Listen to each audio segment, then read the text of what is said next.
As mental health professionals, continuous learning is key to serving our communities. And sometimes taking continuing education courses, it is very difficult to find the ones that resonate with us. The Multicultural Counseling Institute, which hosts this podcast, is renewed as an APA CE sponsoring organization. This means continuing education courses at the Multicultural Counseling Institute are eligible for APA CE credit. We've created programs focusing on culturally competent care, especially for people of color, and with instructors who bring both knowledge, experience, and practical wisdom. It's about empowering your practice and uplifting your community, so exceed your continuing education requirements with purpose. As a thank you, listeners, you get 50% off with code FRIENDS50, all caps, FRIENDS50. You can visit www.tmcinstitute.org to explore our live and on-demand psychology CE courses. Now onward to today's episode. How do our ingrained assumptions, often unseen, shape the very care we offer, especially to communities we may misunderstand? Can a truly holistic approach to well-being transcend mere physical symptoms to embrace the intricate web of culture, family, and even global events? In a world grappling with displacement, direct and vicarious trauma, how can healthcare become a sanctuary of understanding built on a foundation of profound cultural humility and understanding? What if our pursuit of individual health obscures the powerful healing force of collective family support? Welcome to People of Color in Psychology, the show that explores mental health topics specific to culture, diversity, and communities of color. I am your host, Jack Sun. We have the distinct pleasure to be joined by Dr. Nicole McKelvey, a licensed pediatric psychologist in private practice and president at the Olive Branch Psychology Consulting Services. Dr. McKelvey is the psychology training director at a children's hospital in Pennsylvania. Dr. McKelvey obtained her doctorate at the Philadelphia College of Osteopathic Medicine and completed her internship at Cherokee Health Systems in Knoxville, Tennessee, thus laying a strong foundation influencing her holistic approach to mental health care. In particular, Dr. McKelvey specializes in working with children grappling with chronic medical issues, the lasting effects of trauma, and complex neurodevelopmental concerns. In addition to her clinical contributions, Dr. McKelvey has taught continuing education courses and workshops to professionals for the Society of Pediatric Psychology, Division 54 of the American Psychological Association. She has also been involved in the Arab American Middle Eastern Psychological Association, where she has held board positions and represented the organization as a fellow for the Leadership Development Institute of the Coalition of National, Racial, and Ethnic Psychological Associations. Dr. McKelvey also recently received the 2024 Distinguished Paper Award at the MENA Psych Conference for her work on understanding health disparities in the MENA community with Catherine Sadik. As a multiracial Palestinian-American psychologist, Dr. McKelvey will be discussing the importance of ongoing cultural humility within healthcare spaces to address disparities and unique issues facing the MENA community. Dr. McKelvey, thank you so much for being on our podcast today. Thank you for having me. You've done some incredible work, and in fact, with your recent award on this paper.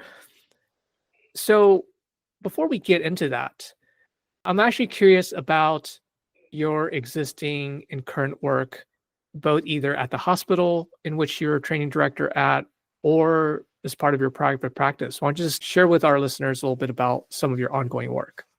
Sure. So currently, one of my positions is at a children's hospital, where I also have the faculty appointment at the local College of Medicine as well. So there I'm engaged in clinical work with children and youth who are suffering from some sort of chronic illness, whether that's diabetes, high blood pressure, things like that, and how their behaviors impact their chronic illness, as well as how their chronic illness might impact their mental health. And because of the location we're in Philadelphia, we serve a very underrepresented population. So a lot of our kids are struggling with a lot of other things, not just their physical health. So things like access to food, access to safe playgrounds, school, education. And so I have to think when approaching each and every patient about their context. So it's not just I'm being consulted because this kid has a chronic medical issue. I have to look at the picture of they're struggling with this medical issue and they also can't afford their medications or they can't get access to food today. So it's a lot of that approach to each and every single person I interact with. And then in my private practice, I'm also providing some additional support with assessments for ADHD and autism in adults, because we know that this is an emerging area. And for some individuals, we need some of that extra training to make sure that we're detecting ADHD and autism in adults appropriately. And so I've sought out that extra training to see if we can get some of those questions answered. And then I also use my private practice to help fund and support pro bono work, working with children and other refugees that are coming from war-torn areas who are suffering from trauma or from medical trauma as well.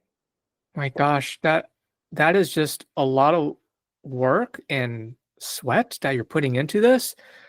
And as you were describing some of the unfortunate circumstances of the kiddos that you are working with, I am floored, because I'm just thinking, as an individual psychologist, how can we possibly help these children when you have so many issues? I mean, access to food, access to medicine, or not even having a safe playground, where again, you're thinking about physical health being part of it, getting kids to go out there and exercise.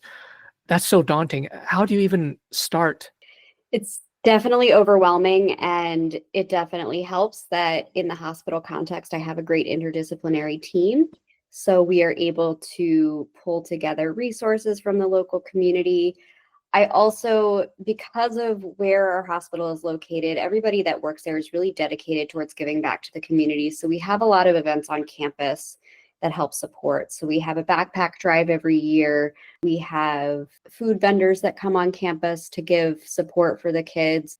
During COVID, our hospital was one of the sites that families could go to if they were recipients of free lunch during the school year.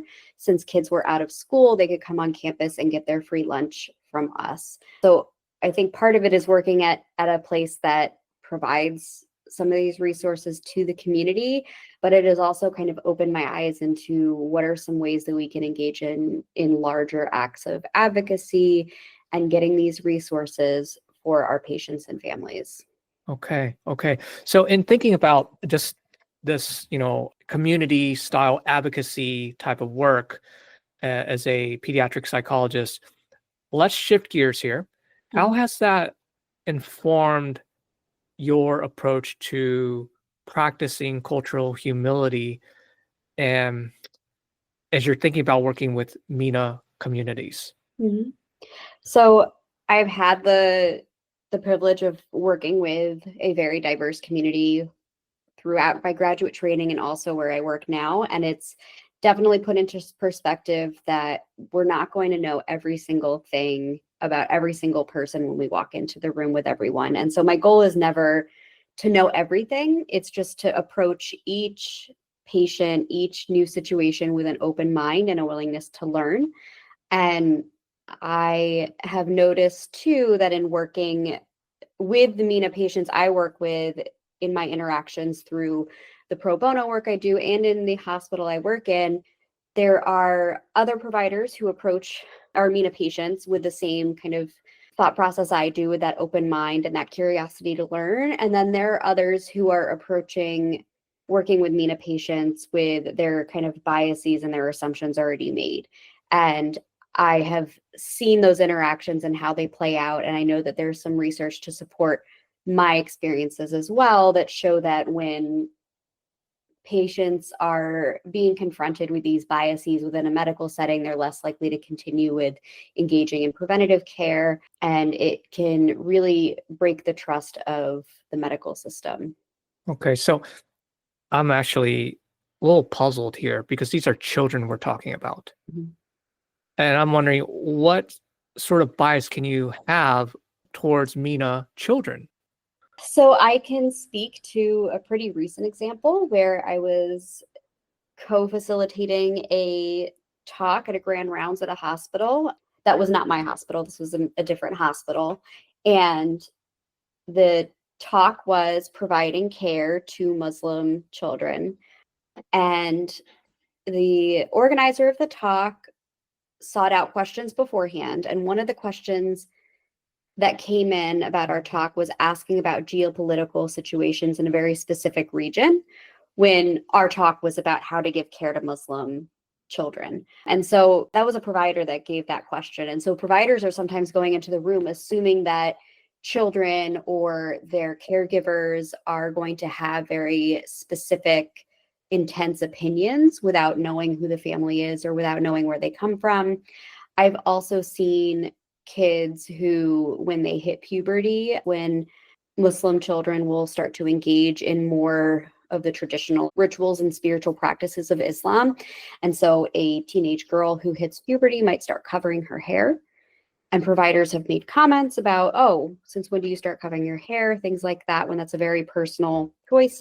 And then for other kind of assumptions, not everybody in the MENA region is Muslim. There are other religions. And so sometimes the assumption is, oh, you're from this country, you're Muslim then, right? Or so you don't believe in X, Y, and Z, or you believe in X, Y, and Z. And it's kind of making these assumptions without understanding the broader context, without maybe taking into consideration the religious or the cultural experiences of these individuals. And then also being mindful of trauma-informed care with this group, because regardless of whether or not they were born here, many of them still have ties to their home country. And so there's a lot of vicarious trauma that happens, whether they experienced it themselves or they're caring or worrying about their loved ones or friends or family back home. And I can give a very specific example. We were working with a family who recently came here from Gaza and was staying in accommodations that were set up by the agency that was helping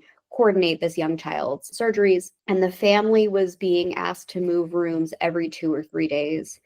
And if you think about the context of where they were coming from in Gaza, where they kept being displaced and Oh relocated, gosh.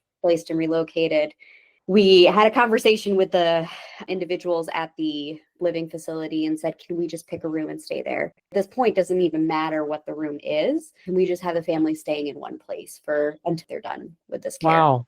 Wow, thank you for that clear example of just how we perceive as maybe taken for granted things such as moving from a hospital room to another hospital room, which sometimes happens. Mhm. But then if you're getting shuffled multiple times every 2 days, and then relating that to the genocide that's happening in Gaza and how that can play a huge role to this entire medical experience. Gosh, it's also, it's like, why does it matter? I mean, I'm curious about that question. The provider who asked the question about the impact of the geopolitical environment on these children. Yeah, I'm not sure where the intent or what that question was about, but yeah, trauma-informed care. So for us, really thinking about when we are working with MENA communities, especially children, to focus on or think about trauma on the forefront. Yeah. What else comes to mind in terms of ideas or practices that we really need to embark on or really need to pay attention to when we're working with MENA clients, but Yeah. particularly children?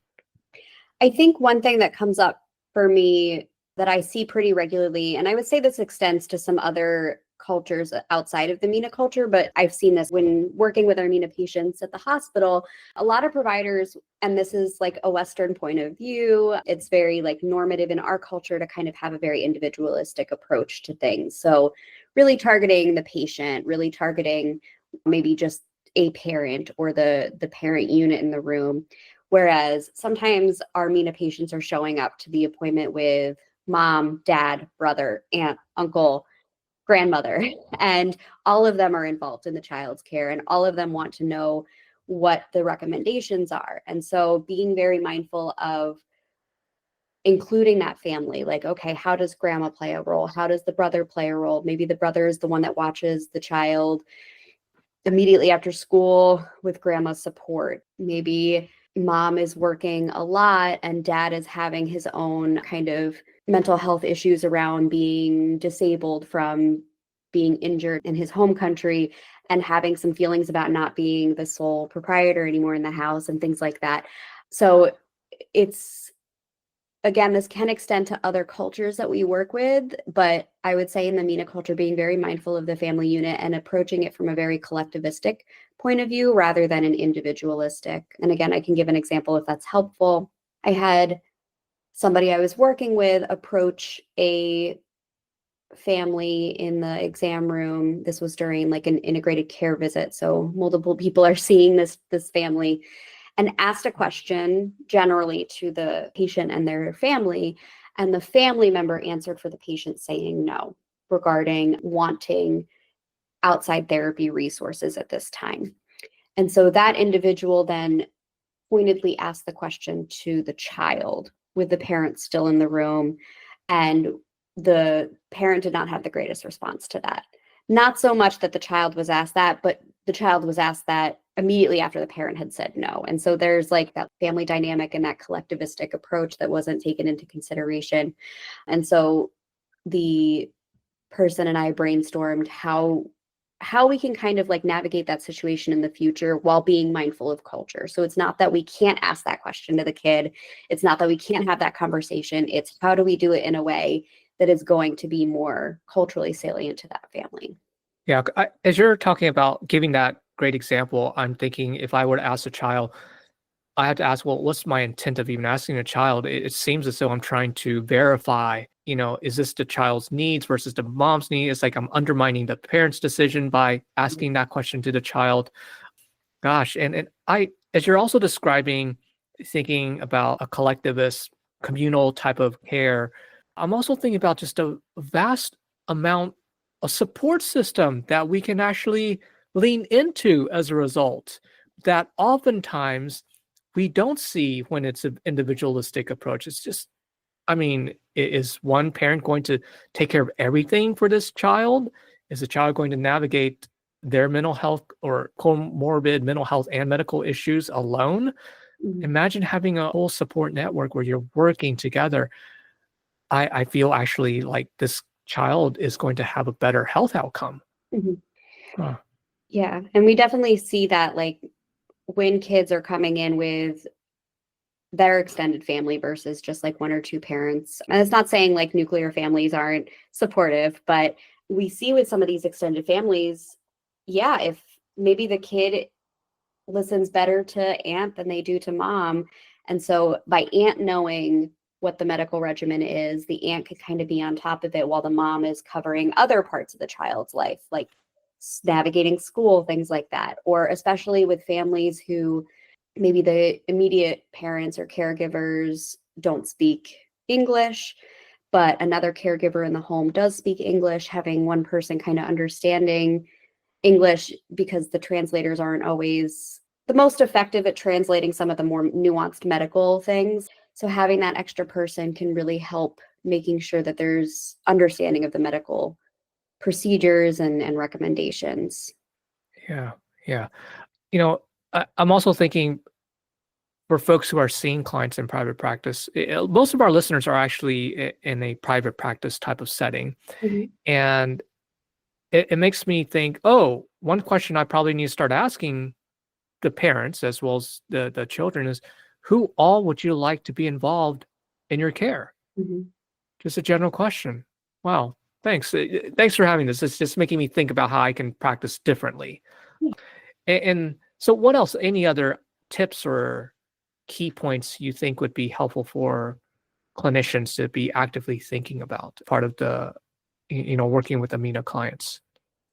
I think many people make a lot of assumptions about MENA patients that they receive these messages from media. There's not always malintent behind the messaging, but sometimes it really just comes from ignorance or lack of information. And so when approaching MENA families, really engaging them in a conversation about what are the things that are important to them. We have a lot of information that shows that Islam and Christianity are big religions, but there's also a lot of minority religions in the region. We also have research that's emerging that's showing that younger generations of MENA Americans are less religious than their family members who potentially immigrated here. And so just being mindful of what is that individual's or that family's individual context, or like their unique context within your setting, whether it's private practice, whether it's a hospital setting, and not making those assumptions, but also it's like that balance of, we don't want to make assumptions about what this person's experiences are and what their religion is, and at the same time we don't want to put it on them to educate us about those things. So asking questions like, oh, are you a spiritual person? Do you adhere to a religion? Are you part of a religious community? Rather than, oh, you practice Islam. Can you tell me what the 5 prayer, how many times a day do you pray again? Like things like that, like being mindful of the questions you ask. There's a way to find that balance. Yeah. Yeah. And this is just interesting. I can pick your brains for the whole day, because these are just incredible experiences that you've had. I wish people would know more about. So, I mean, doing this work for you has been very tirelessly, right? You're doing private practice to help support some of your ongoing clinical work. So, share with us any memorable events and circumstances that influenced how you got into this work. There's always been a part of me that has been an advocate or an activist in a sense for Palestinian human rights and making sure that Palestinians are viewed as human beings. And I think that extends to children because of just my own clinical interests and just general interest in working with children. I love being around kids.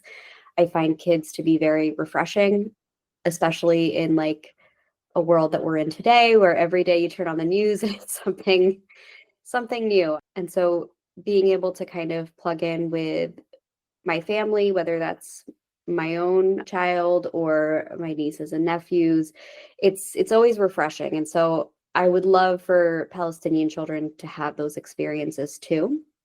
And so that's kind of how I found my way into advocacy and activism within like organizations like Palestinian Children's Relief Fund and Heal Palestine, because I've worked with other organizations and they're great. They're doing great things, but they're doing more maybe the adult side or the general side of things. And I feel like I really have more of a purpose when it's working with kids. It's not just like the resiliency, but many of these kids can still see joy despite what they've experienced. I think that's how I got there. Yeah. Yeah. So, as a person of color, what were some challenges that you faced and overcame that you would be willing to share? Yeah. So I know, just thinking within, because I work in an integrated medical setting, in the medical context, I've had my own, whether it's myself or my family members, our own microaggressions from medical providers. And again, like the intent isn't always malintent, but the impact is still there. For example, my mom was just sharing with me that she was getting routine imaging done at a provider, but had to go to a different location. And despite conducting the first part of the visit, filling out forms, answering questions in English, the provider then asked her, oh, do we need a translator? And my mom's like, we've been speaking in English this whole time. Like, no. And then anytime my mom now goes to that location, she gets emails in Arabic to fill out surveys and things like that. And she's like, I never even listed Arabic as my language. Like, it's not a preferred language. It's someone else has made this assumption about me. And my mom successfully navigated a career in the United States as a nuclear engineer. So she could speak English. Yes. Wow. I know that myself, my mom, and many other family members have received medical recommendations to cut out food groups that are very important to Arabic culture, such as bread and cheese, which are I jokingly say, like, that's the bottom of the Arabic food pyramid. That's what you eat the most of every day.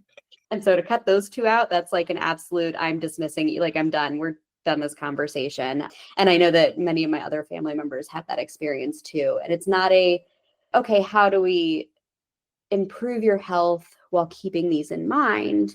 It's more of you just got to cut them out. And so I also know as a psychologist, that's not the most effective way to get behavior to change. Right. Yeah. The all or nothing, as opposed to, wait, there's maybe some middle ground here. And there's also many different types of cheeses. It's not all dairy types of cheese. I mean, it's like asking, I'm Asian, AAPI to cut out rice. Are you kidding me? Oh my gosh.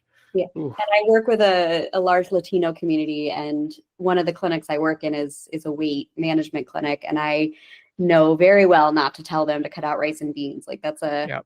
important part of their culture. And I wouldn't ask that of anyone else. And I ask that people don't ask me to cut out my bread and cheese. Yes. And so, thinking about, gosh, your experience, your why of doing this work, and also to go through this type of rigor, right? For you, what does it mean to be an Arab American psychologist? I think it gives me a unique approach sometimes to my patients. I very much appreciate the training I received as a graduate student. I had a very CBT oriented program, and I think that there's a lot of benefits to CBT. And I also, especially working with the population I work with, think that manualized treatments can be too dehumanizing. And by that, I mean, like, the psychologist is no longer a human being to the patient. They're kind of just this robot going through this manual. And I feel like pulling from my culture of things like hospitality, which is a big value in the MENA community, justice and honor towards other people, and making sure that they're feeling justice and feeling honor. I feel like by incorporating that into my role as a psychologist, I am helping my patients see me as a human being rather than this like robot that's just telling them what to do. And I feel like that gives us a better therapeutic rapport. And I feel like that helps build kind of goals and change that are meaningful to the patient. I say this like being mindful of not putting too much on the patient, not sharing things that are inappropriate.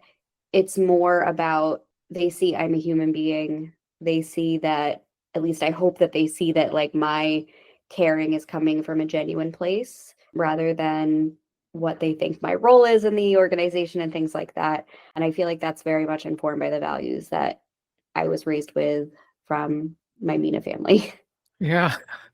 Yeah. You take your purpose into your work, instead of trying to fall in line with, oh, you need to hit your RVU targets or whatever. And I use that as a large organization, having worked in a large healthcare system. And sometimes that's just what the leadership sees. Is this provider hitting their RVUs, how many patients, all these large metrics, which, Yes. basically forgoes looking at, the individual patient experience or the community in which that they are truly serving. Yeah. Mm, mm. Well, Dr. McKelvey, how can we support you? I think just continuing to be curious and continuing to be open-minded when interacting, not just with patients and colleagues from the MENA community, but anyone from any community. I think is important to kind of keep that open mind, keep that curiosity, and be willing to learn and willing to understand that sometimes what you see and hear online and in the news is not always the person's experience, is not always the most accurate representation of what is going on. And specifically within the MENA community, we tend to be a very hospitable, kind group of people, and we're just trying to get through life like the rest of us. Yeah, yeah, yeah. Do you have any final thoughts or anything else you'd like to share with our listeners?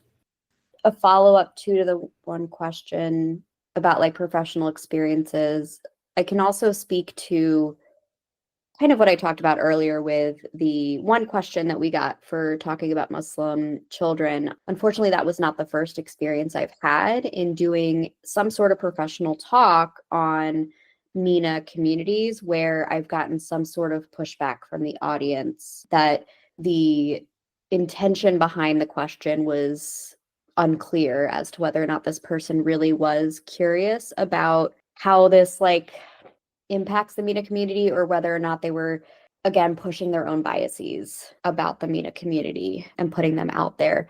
So it's not happened with every single talk, but I've definitely gotten a lot of pushback unfortunately, from psychology colleagues in regards to trying to increase awareness and diversity with regards to MENA populations in different spaces. Gosh, it's shocking to hear that as psychologists, right? Mm-hmm. I was actually very fortunate during my practicum. I had a practicum at Rice University Counseling Center, and one of my they had rotated supervisors. She's Muslim and actually, gave a lot of trainings and actually provided articles. And so I had an early exposure. And of course, we talked about, well, MENA region doesn't only practice Islam. So again, those are important things to consider. Gosh. And I hope many listeners, especially psychologists, are also speaking up for others when we are talking about cultural competence, particularly in the space of the spiritual practice. Psychosocial spiritual model exists. And so we do need to start thinking more about that. Yeah. I definitely agree. And I know it's hard right now to speak up in general about many things, but I definitely see many of my colleagues doing so. And I definitely, it's very much appreciated. And I know it's a difficult time for all of us right now. And I know that many of my siblings who come from other marginalized communities are all kind of engaged with their own communities in dealing with some of the different struggles going on, whether it's related to immigration, related to racism, related to climate change concerns. And so I know we're all kind of fighting our own fights right now. And I think making sure we stay kind of plugged into what's going on around us, so we're all there to help each other when the next person's house catches on fire, if that makes sense. Yeah. Being knowledgeable about potential impact, community impact, and also building that connection is really going to be key here.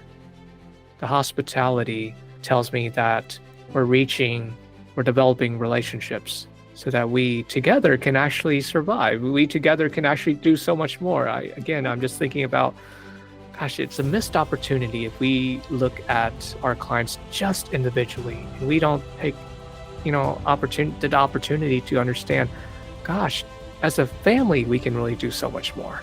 Yeah. Well, Dr. McKelvey, thank you so much for, just sharing your amazing work and dedication, as well as these great tips, like just conversing with you today. I picked up some ideas. That maybe I can change this a little bit about my practice. A huge thank you to our listeners. If you enjoyed this episode, please share and subscribe to People of Color in Psychology. You can also support us by registering for continuing education courses or making a one-time donation on the Multicultural Counseling Institute's website. Your feedback is important to us, so feel free to send an email, a message on LinkedIn, or leave a voice message on our website. Until next time, this is your host, Jack Sun.